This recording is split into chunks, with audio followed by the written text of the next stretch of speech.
On Hollywood Boulevard, a 9-year-old girl was trying to sell her father's guitar for $100.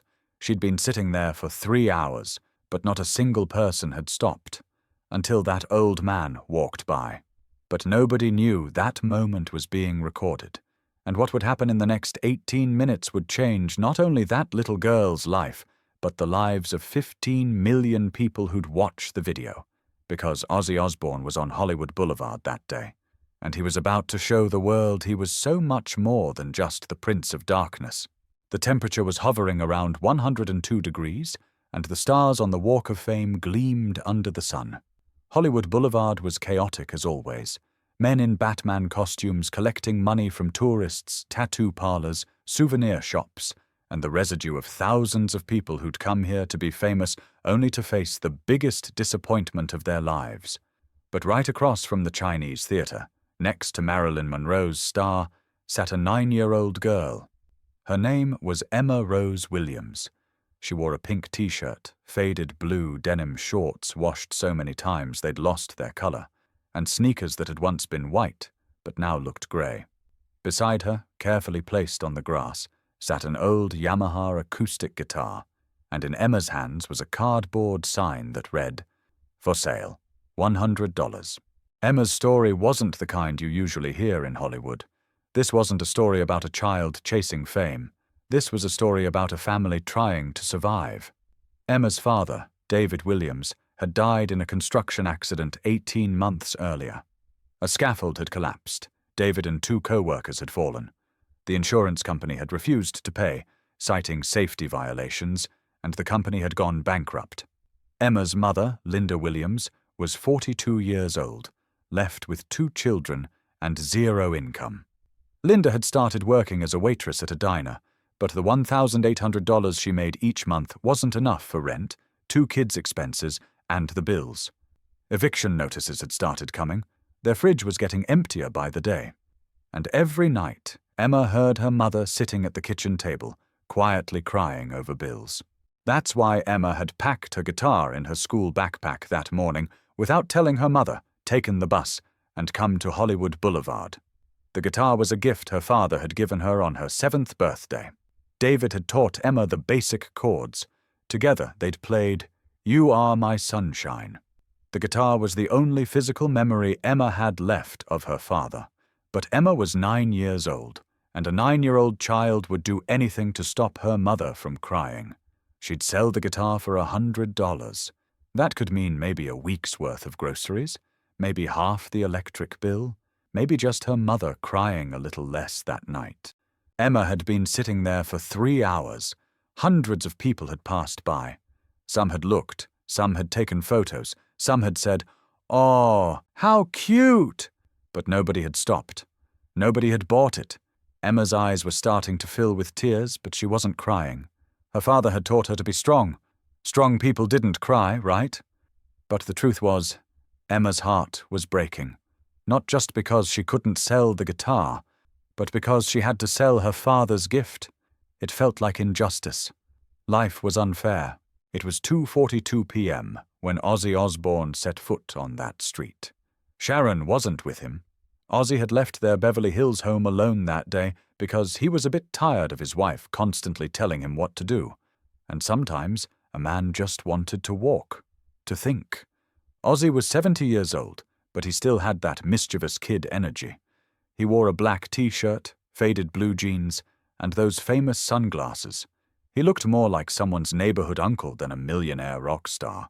And that's exactly why nobody gave him a second glance. Ozzy had just walked out of a coffee shop, iced coffee in hand. He was thinking. He and Sharon had been talking about getting old, about grandkids, about the past, Black Sabbath days, solo albums, the MTV show, everything. Sometimes Ozzy felt incredibly lucky. Sometimes he thought about how much he'd missed. The drug years, the alcohol years, the lost time. But then he'd think of Sharon's face and feel like it had all been worth it. Then he saw her, the little girl, with the guitar, and that cardboard sign. Ozzy stopped. At first he was just curious, because every day in Hollywood, hundreds of people tried to sell things. but most of the time it was cheap souvenirs aimed at tourists. But this looked different. This girl looked different. She looked serious. And Ozzy, as a musician, looked at that guitar. Yamaha, not bad. Old but well-maintained. The strings were new. Someone had valued this guitar. Ozzy approached. When Emma looked up, she saw an old man. Strange hair, sunglasses, but a kind expression on his face. Emma jumped to her feet excitedly. Maybe finally someone was interested. Ozzy spoke in that familiar Birmingham accent. "All right there, love. What's all this then? You selling this guitar?"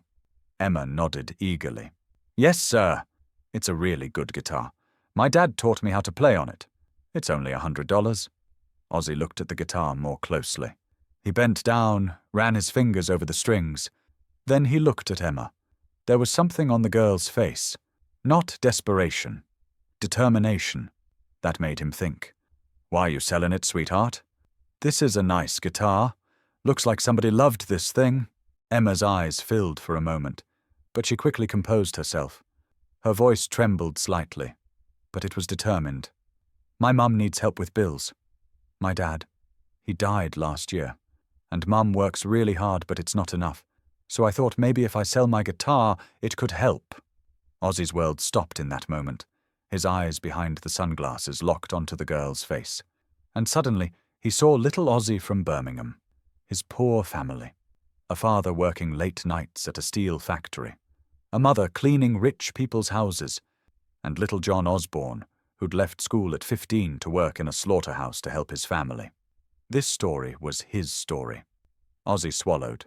His voice cracked a bit, but he tried to hide it. "Your dad taught you to play, did he?" Emma nodded. "He loved music. He said music makes everything better, even sad things." Ozzy crouched down beside the girl. He lowered his sunglasses so Emma could see his eyes. His blue eyes were old, but warm. And in that moment, Emma felt that this man wasn't just another tourist, but she didn't know who he was. "Listen to me, darling. Your dad was absolutely right. Music does make everything better. And you know what else? Dads who teach their little girls to play guitar, they're the best kind of dads." Emma smiled for the first time that day. A small, shy smile. "Did your dad teach you music?" Ozzy laughed. That familiar, slightly mad Ozzy laugh. "Nah, love. My old man couldn't carry a tune if you put it in a bloody bucket, but he worked himself to death to feed us 6 kids. So I learned on me own." Emma giggled. This strange man was funny and kind. Most adults talked to Emma like she was a little baby, but this man talked to her like she was a real person.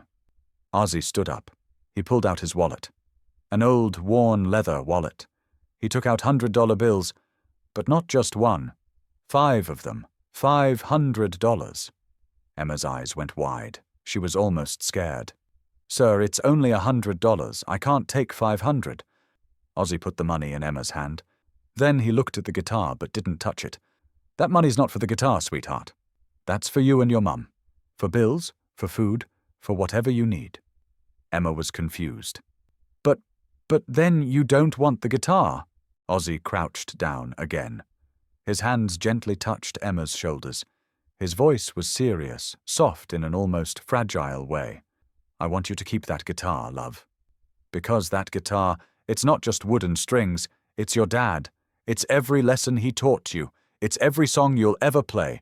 And one day, when you're older, you're gonna play that guitar, and you're gonna remember this exact moment. And you're gonna remember that your dad loved you so much that he taught you music. Because music, sweetheart, never dies. People do. But music lives forever." Emma was struggling hard to hold back her tears now. This stranger, this strange old man, had just said the most beautiful words anyone had said to her since her father.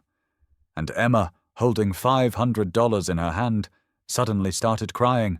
Her tears broke Ozzy's heart. But at the same time, they made him proud. Because these were tears of strength, tears of survival. Ozzy pulled a handkerchief from his pocket and handed it to Emma. "Here you go, love. Have a good cry. You've earned it. You're tougher than most grown men I know."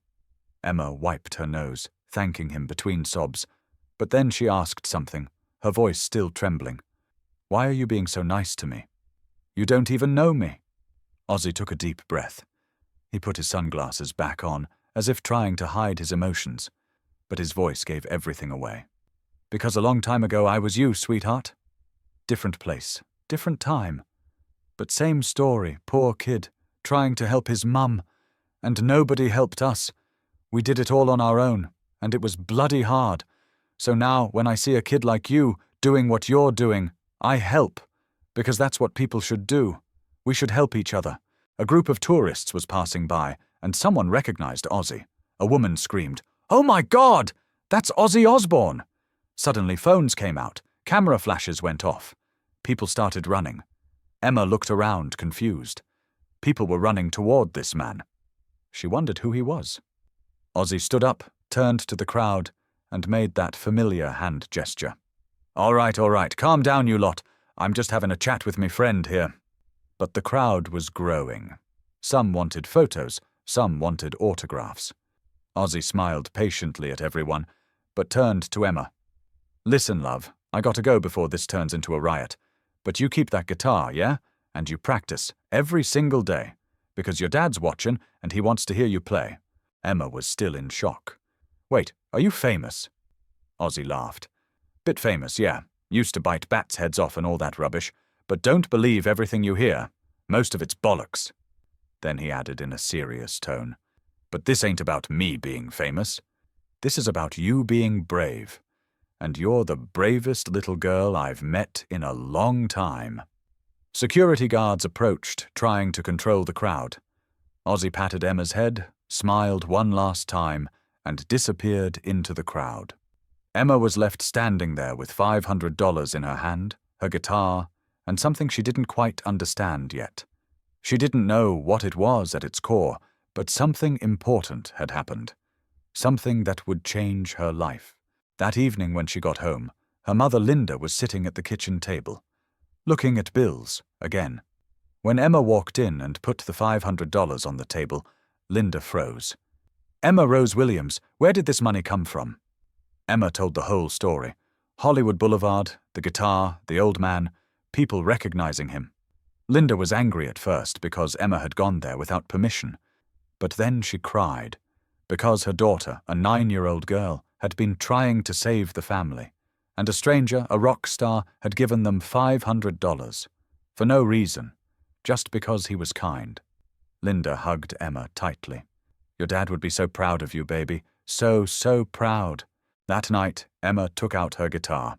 She hadn't played it in months. Her fingers ached, but she played "You Are My Sunshine." And as she played, she imagined hearing her father's voice, and she remembered that old man's words, "Music never dies." 3 days later, Emma's story exploded online. Someone had recorded that moment. The video was watched 15 million times. Hundreds of comments came in. People were moved. And suddenly, help started pouring in. A GoFundMe campaign was started. The first day, $5,000 was raised. The second day, $15,000. Eventually, it reached $30,000. Linda Williams and Emma were no longer facing eviction. The bills were paid, and it all started with an old rock star stopping to give a child his time. But the story didn't end there. 2 weeks later, a call came from Ozzy's office. Sharon called Linda. Her voice was warm, genuine. "Linda, I heard about what happened. Ozzy didn't tell me for days because he's too bloody modest.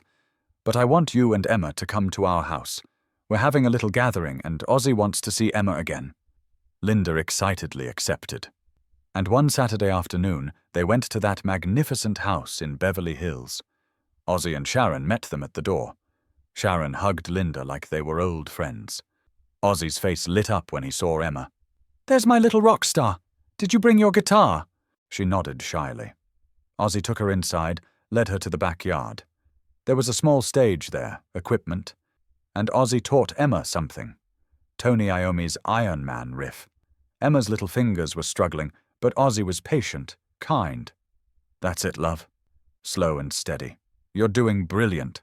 An hour later, Emma could play that riff. It wasn't perfect, but she could play it. But the biggest gift Ozzy gave Emma wasn't that $500 or the guitar lesson. The The real gift was something that started after that day. Ozzy never forgot Emma's story. 3 months later, Linda's phone rang. It was Ozzy's lawyer. Linda was scared at first, thought there was a problem, but when the lawyer explained, Linda's world changed once again. Ozzy and Sharon had created a $50,000 education fund in Emma's name, just for her education, for music lessons, for her future, and they hadn't told anyone, hadn't told the press, hadn't shared it on social media. They'd just done it, because real kindness was silent. When Linda hung up that phone, she cried for hours. Emma was worried. Why was her mother crying? Linda pulled her daughter into her lap and whispered, "That kind man who helped you, he just gave you a future, baby. He gave you a chance to be anything you want to be." That fall, Emma started private guitar lessons for the first time. A real teacher, real techniques. And with each lesson she got a little better. Music had become the center of Emma's life. She'd play guitar after school, she'd play guitar before bed at night, when she was sad, when she was happy, when she was confused. 6 months later, Emma's school held a talent show. She wanted to participate but was shy. Linda encouraged her. "Your dad would want you to play, honey." And so would Ozzy. That name had become a magic word for Emma. Ozzy, the man who believed in her, the man who valued her. When Emma walked on stage with her father's guitar in hand, hundreds of students and parents were there. The lights came on. Emma took a breath and started playing "You Are My Sunshine." Her voice was trembling at first, but then it grew stronger. And in that auditorium, everyone listened in silence. Because this wasn't just a song, this was a story of a child, a father, a stranger, and hope. When the song ended, the auditorium stood up. The applause lasted for minutes. That night when they got home, Linda surprised Emma. She opened her phone and showed her a video. Ozzy had watched Emma's talent show.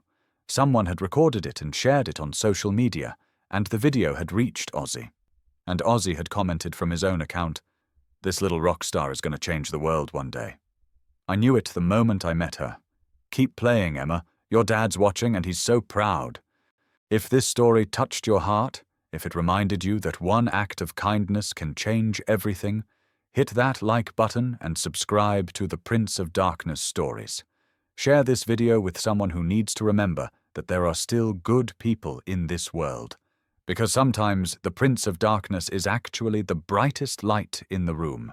And sometimes a $100 guitar is worth more than all the money in the world."